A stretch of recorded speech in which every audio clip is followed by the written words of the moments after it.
Hello, friends. This is Darren Hayes of PigskinDispatch.com. Before we take you to your favorite Sports History Network show, just want to tell you a little bit about some merch that you can pick up that represents your favorite SHN podcast. So far, there's t-shirts, coffee mugs, and even books from some of the authors that do podcasts right here on SHN. Who could buy something better than that than have the history right from the gentleman that you hear talking about it? But we also are adding things each and every day. And where's that store, may you ask? Well, it's at SportsHistoryNetwork.com. Up at the top, there is the SHN merch button. Click on that. It'll take you right to the store, and you can be representing your favorite podcast and show the world that, hey, on the swag that I'm using, it's the headquarters of sports yesteryear, Sports History Network, and my favorite podcaster, the Sports History Network store. Shop there today.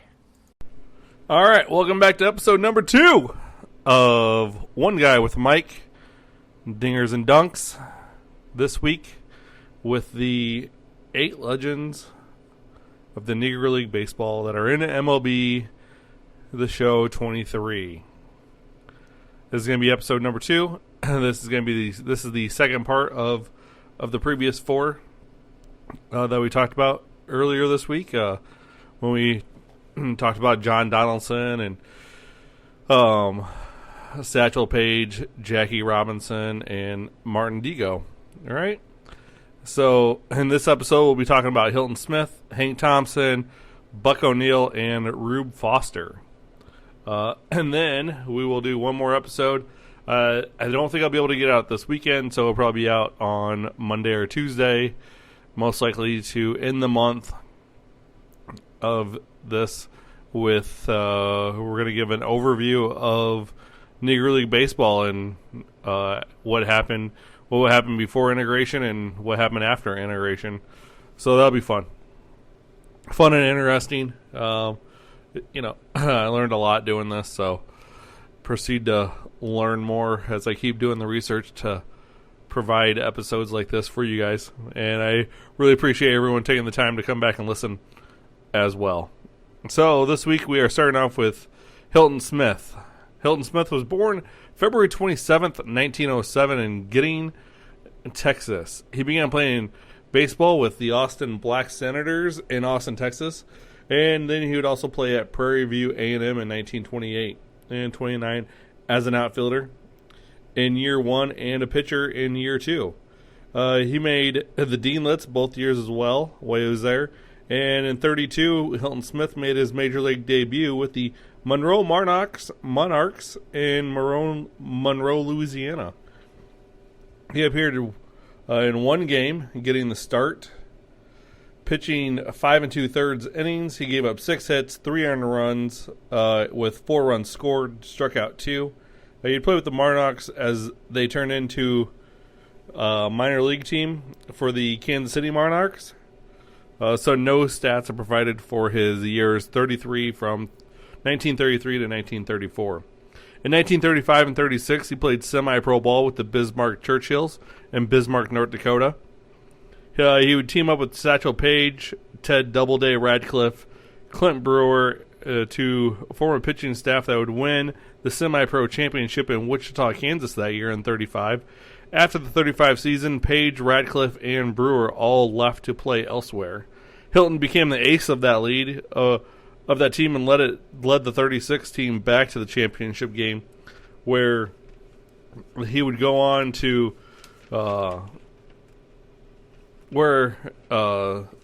pitch in 4 games, but in game 4, where he would pitch in game 4, but Bismarck lost. Late in 36, he signed with the Kansas City Monarchs. He would play from 37 to 48 with the Monarchs. He was a 6-time All-Star, won the 42 Negro League World Series. Hilton Smith also played in Cuba down in the winter. He played against Bob Feller's All-Stars, Roy Campanella's All-Stars, Dizzy Dean's All-Stars, as he was barnstorming throughout the years as well. He pitched in Venezuela, and he was offered a contract with the Brooklyn Dodgers at age 35, but didn't accept since he felt his time had passed. Even though he just went 7-0 in league play that year as well. During his playing days in KC and barnstorming, he played with Satchel Paige. As I previously said, Satchel is known to pitch This is also during Satchel's later years, as when they would play, and was known to pitch. So Satchel pitched 3 to 4 innings at first, and then Hilton Smith would come in and pitch the rest. Negro League star Gene Benson stated, "You better get your runs early against Page because you ain't getting any against Smith." Smith was a good hitter as well, far better than what Page was, so the switch made perfect sense. Smith, over his 12-year career with Kansas City, he compiled a 70 and 39 win-loss ratio win-loss record. He had a 2.88 ERA. He would start 97 games, appeared in 157. He had 61 complete games, 7 shutouts, 11 saves. He had 573 Ks. He had a 5.6 strikeouts per 9 and a 3.11 strikeout to walk ratio. Smith went on to become an educator, coach, and steelworker, and he was an assistant scout for the Cubs. In 2001, he was elected to the Hall of Fame by the Veterans Committee. Up until his death in 1983, he was an advocate for Negro Leagues to be recognized by the Hall of Fame. What's more impressive with Hilton Smith's career is when you compile all of his stats as a pitcher, he would be a top 30 lowest walks per 9, just behind Christy Mathewson. Second place with the lowest hits per 9 at 6.7, just behind Nolan Ryan, who has a 6.6. His WHIP would be the lowest of all time at a .889. Hilton was 6-1 when he faced off against white all-star teams. It's a pretty impressive streak, and unfortunately never got to see him play in the big leagues or see what he could actually do, even though he did show his dominance when he was barnstorming. Next up, we have Hank Thompson. He was born in 1925 at the age of 17, Hank was signed by the Kansas City Monarchs. He played the infield and outfield. He batted .315, .373, and .415 with 1 dinger, 14 RBIs, 2 stolen bases, 41 hits, 6 doubles, and 2 triples in 40 games that first season. After that first season, Hank would go on to fight in World War II. He'd be a gunner during the Battle of the Bulge and was discharged in 46. That winter, he would barnstorm with Satchel Paige's All-Stars, playing against Bob Feller's All-Stars. And in 1947, Hank would play for the Kansas City Monarchs, but would be signed. But in July of 47, he would go on to sign with the St. Louis Browns, becoming the third African-American to play in the majors, behind Jackie Robinson and Larry Doby. On July 17th, he made his debut, and then he would go on to play in 27 games. He would have 78 at-bats in 89 plate appearances. He would have 20 hits, 1 double and 1 triple. He hit 0 dingers. He did drive in 5, but he batted .256. And he had a .341 on-base percentage and a .295 slugging percentage. At the end of the season, he was let go and re-signed for the 48 season to play with the Kansas City Monarchs. He would lead the Negro Leagues in games played at 47 that year. He had 50 runs scored. He would have 11 stolen bases. He had 27 walks. He hit .337, .431, .554. He had 5 dingers, 29 RBIs, 59 hits, 13 doubles, and 5 triples that year. After the 48 season, he would sign with the New York Giants while playing in Cuba with Monty Irvin. And the start of the 49 season, he would start in the minor leagues team on the Jersey City Giants. He played half the 49 season with Jersey City before finding a stroke, and then when he started hitting .375, he was called up and he played in 75 games. He had a line of .280, .377, and .444 after he was called up. He had 9 dingers, 34 RBIs. He had 10 doubles and 4 triples. He had 5 stolen bases on 7 attempts. And then from 49 to through 56, he played in the major leagues, all with the New York Giants. In 1941, he played 14 games. In 1951, he did play 14 games with the Minneapolis Millers, who was the AAA team for the Giants at the time. For his 9-year career with the New York Giants, he played in 906 games. He had 781 hits. He had 482 runs scored, 103 doubles. He had 33 triples, 129 home runs, 477 RBIs, 31 stolen bases, and he had a batting line of 267, 373, and 457. He was on the 51 World Series team that lost to the Yankees 4-2, and he was on the 54 New York Giants team that beat Cleveland 4-0. For his entire career, he had a 30.5 WAR as well. On September 30th, 1956 was his last Major League appearance, the same as Jackie Robinson.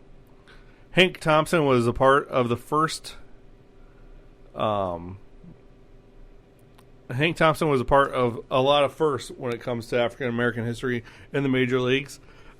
He was when he faced Don Newcomb in April of '49. It was the first time that an African American pitcher and an African American batter had faced each other in the big leagues. When he played the outfield with Mays and Monty Irvin, they became the first all African American outfield. He was the first African American to appear in both the AL and NL. And in 1947, Hank and Willard Brown appeared in the lineup together for the 47 St. Louis Browns, making the first time since Moses Fleetwood Walker and his brother Weldie Walker in the 19th century to have two African Americans in the same lineup. 1947, him and Larry Doby became the first African Americans to play opposite of each other. And in 1950, he set the record for most double plays by a third baseman, which has since broken. So Hank Thompson, not very well known, but did have a big impact, just like the earlier players to be a part of Major League Baseball. So next up, we have Buck O'Neil. Buck O'Neil, a pioneer and ultimate storyteller of the Negro Baseball League. John Buck O'Neil Jr., born 1911 in segregated Florida, where he wasn't able to go to high school while living in Sarasota, Florida. So he went and worked at the celery fields, and then moved to Jacksonville, where he finished high school and studied 2 years of college at Edward Watery College. He would start off barnstorming in '34, playing in semi-pro and interracial games. '37, he signed with the Memphis Red Sox in the Negro American League. He played 1 year before having his contract purchased by Kansas City Monarchs. 1938, he started his career with Kansas City, playing from 38 to 43. He made 2 All-Star games. He led the Negro League Baseball League in 38 in walks. 40, he led the league in doubles and RBIs. And in 44, he joined the Navy for World War II. From 44 to 45, he served in the Navy, working in the construction battalion. After World War II, he played in the Cuban Winter League. And this is where stats become conflicted. In 46, he is noted by some historians with a .353 batting average, while BaseballReference.com says he only batted .285 in 47. .350 in 1940 in 46. In 1947, it stated that he batted .350, while BaseballReference.com states that he only batted .286. Then after 1951, they don't even count his stats for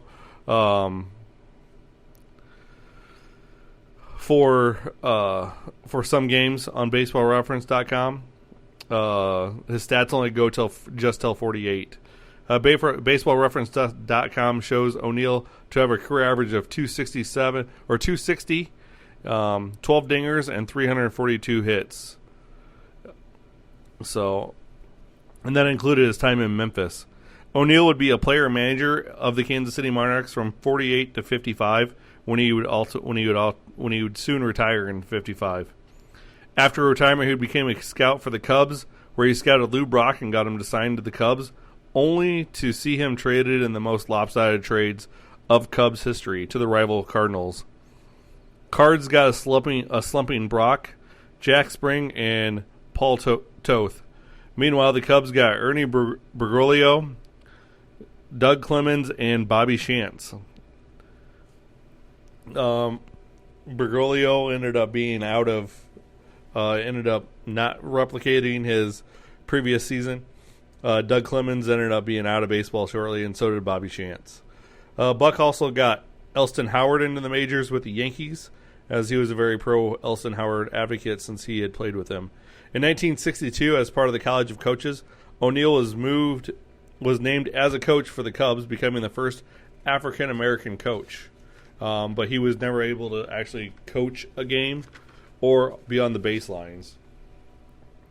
And he was also excluded from being a manager at any time of the College of Coaches. The College of Coaches was where just a quick recap, I've done a whole podcast on it, is College of Coaches is where the Cubs had the brainiac idea of let's rotate coaches throughout the majors and the minor leagues every 2 to 3 weeks, because that would give more continuity instead of actually just going to find a manager. After 65, he continued to be a scout for the Cubs until 88, when he moved to the Kansas City Royals and became the Midwest Scout of the Year.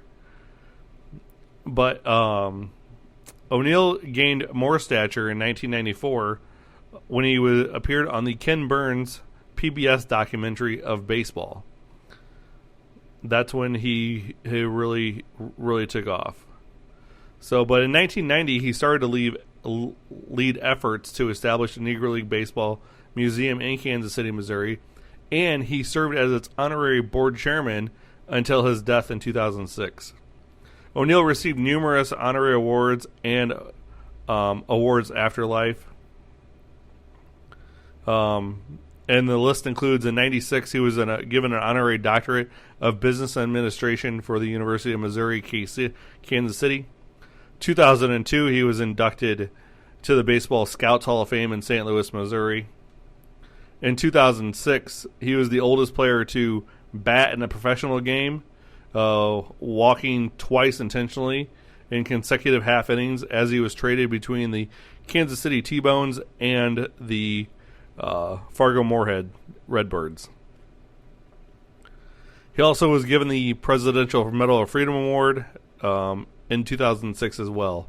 In 2007, there was an honorary seat at Kauffman. He was given an honorary seat at Kauffman Stadium. In 2007, the Beacon of Life Award was named after him.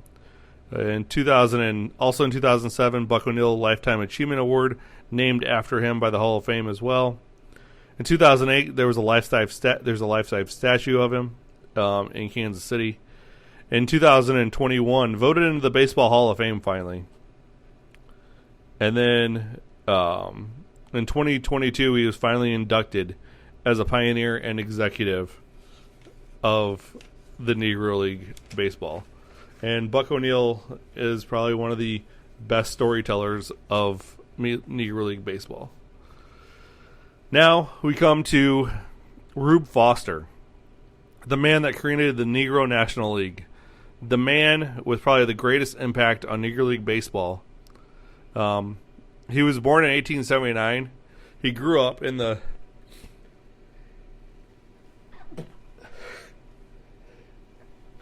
Excuse me. Sorry, I had to sneeze for a second. He grew up in the Methodist Church, as his dad was a preacher and a former slave turned sharecropper. He would carry that religion he'd carry his religion with him all through life. And in 1897, after the Supreme Court upheld the separate but equal policies of the time that led to Jim Crow laws, Foster started playing baseball in Texas, first with the Austin Reds of Tilston College. This team happened to be affiliated with the church where Foster's dad was an elder. 1898, he joined the Waco Yellow Jackets, where stories began to circulate about Foster. One of the tales, he pitched 11 straight days, pitching every day a scoreless game. After playing in Texas, Rube, he would bounce around and play in the South. Bounce around the South playing. In 1902, Frank Leland of the Chicago Union found Foster in Hot Springs, Arkansas, where he worked in a restaurant and pitched to Connie Mack's catchers in his spare time. Foster joined the Union but didn't play well, so he decided to go play semi-pro ball in Michigan. After that season ended, he went to play for Cuba, for the Cuban ex-Giants, a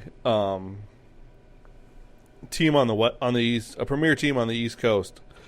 He played one season, winning a title, and then hopping over to the Philadelphia Giants for more money.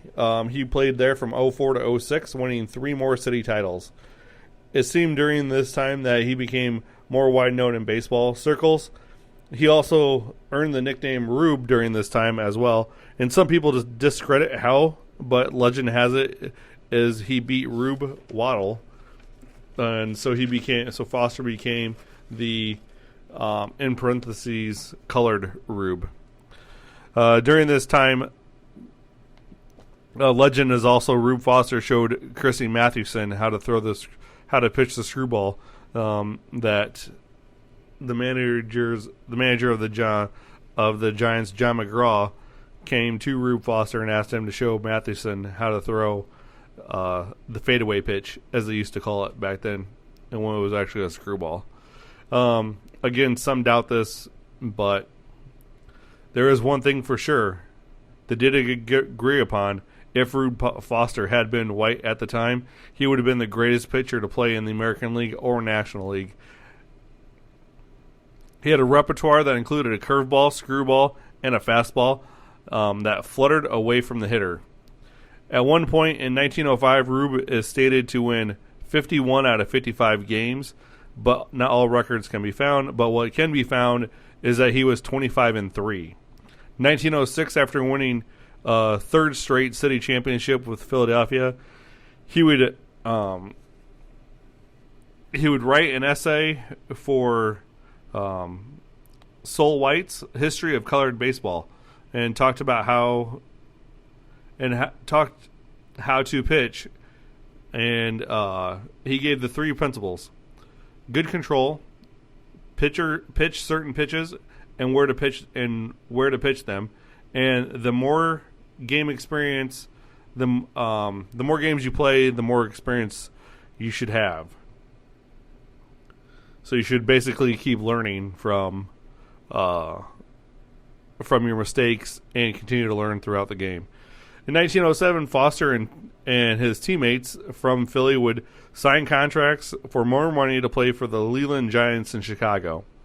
He played and managed, where they went 110-10 his first year, and the team would beat a Major League All-Star team as well. Foster won 2 of 3 games in the series.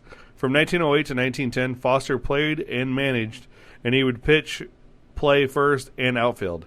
His teams would win in 1907, tie with Philly in 1908, and 1909. He broke his leg in July, but then came back in October of that year to face the Chicago Cubs in an exhibition series, where he pitched in Game 2 and gave up 2 runs, but the Cubs and he pitched in 8 innings that game as well, giving up 2 runs, but the Cubs came back in the 9th to win 6-5. In 1910, Foster wrestled legal control away from Frank Leland and took over ownership of the team. 1910, he barnstormed throughout the country and put together the best team ever, and they would go 123-6. Foster would go 13-2 as a pitcher. In 1911, he sold 50% ownership of the team to John Scalarity, son-in-law to Charles Comiskey. That way, Foster's team could play at Southside Park, which is now called Scalarity Park. And the reason why they wanted to play at Southside Park is because the White Sox had just moved to Comiskey, and they needed a regular field to play at.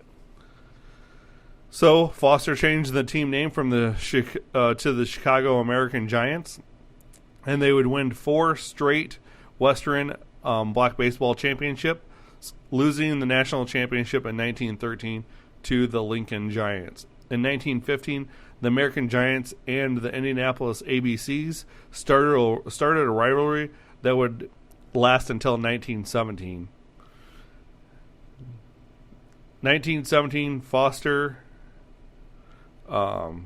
lost numerous players to the war, but continued to dominate as they went 82-11. In 1918, he became he only became a manager at that time and no longer played. During the time of 1913 and 1917, Foster had his teams playing all over the country. Some media in Chicago said his teams made the White Sox look like bush leagues.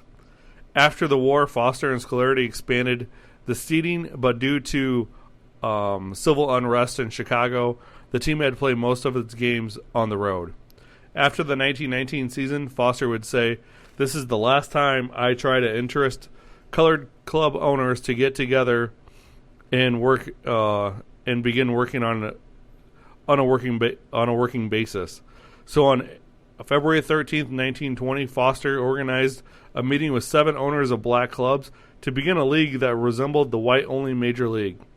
Teams included the Chicago American Giants, the Detroit Stars, the Cuban Stars, the KC Monarchs, the St. Louis Giants, the Indianapolis ABCs, the Chicago Giants, and the Dayton Marcos. They agreed during the convention. They agreed to a league constitution, bylaws, and appointed Foster as president. And the league's motto was, "We are the ship, all else is the sea." The genius is also that Foster understood that the league needed a competitive balance in order for the league to survive. So even though he had the best team in the out of all of the teams there, he relinquished some of his top players from his team.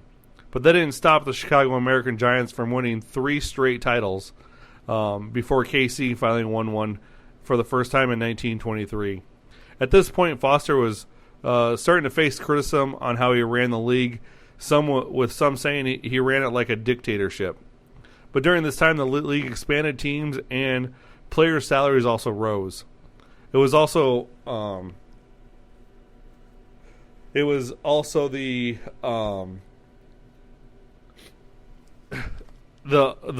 league also was making money at the time too. So apparently his dictatorship, in quotations, was working well.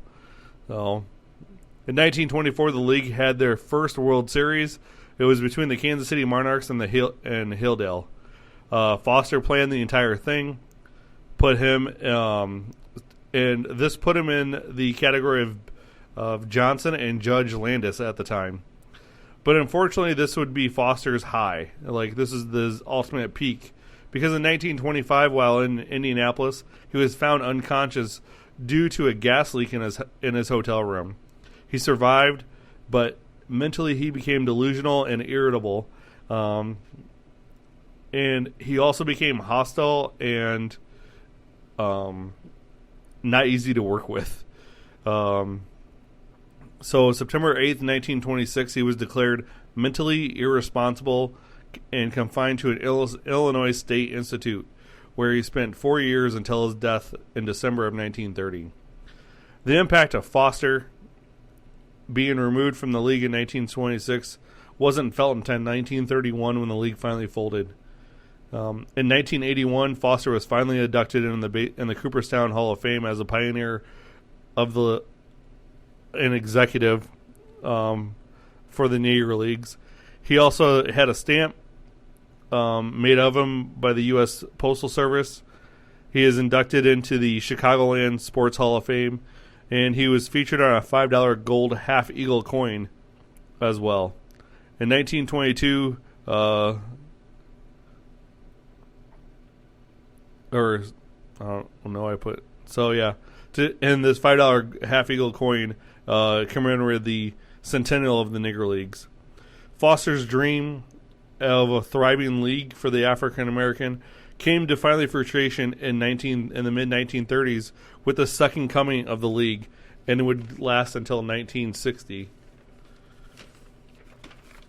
And then that's the 8 legends currently announced for MLB The Show 23. I hope you enjoyed listening about the history of the men that were pioneers, players, and definitely a huge impact to the game of baseball. Well, I will be doing, like I said, I'll be doing one more part. It will come out next week, which will include players not talked about here, and the leagues and where they started, and to provide, like I said, we'll talk about talk about how they made money back then as they had a barnstorm and play. As always, thanks for listening to One Guy with a Mic, Dingers and Dunks. And then please drop me a follow, if you, and ring that bell and download the episode. And I will catch you all next time. Hey there, sports history fan. This is Arnie Chapman, a.k.a. the Football History Dude. And I hope that you enjoyed this recent episode presented by the Sports History Network and were able to learn some good old-fashioned sports history knowledge nuggets. I started the Sports History Network back in 2020 with the mission to help podcasters find a community of like-minded sports history nerds, as well as helping aspiring podcasters to start their own shows.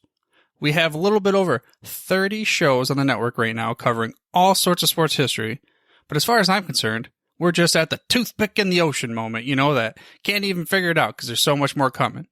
We wanted to create the ultimate headquarters for sports yesteryear, starting with Podcast Network and our website, but we're going to continue to move into other mediums as well. And here's the cool part, because we want you to be part of our team. So if you're interested in starting your own podcast, or maybe being a guest on one of our shows, or who knows, maybe even writing an article for us over on the website. Seriously, all you gotta do is reach out to us on the contact page over at sportshistorynetwork.com. You can be as technologically savvy as a Neanderthal tapping on a stone trying to figure out this whole hieroglyphics thing back in the day. Again, it doesn't matter, because even if you don't understand the whole podcast space, we have a production team that can pretty much help you out with doing everything. All you gotta do, head over to sportshistorynetwork.com, head to the contact page, fill it out. That message goes right to me, and I'll reach out to you as soon as I can. But for now, dude, I'm through if you're through.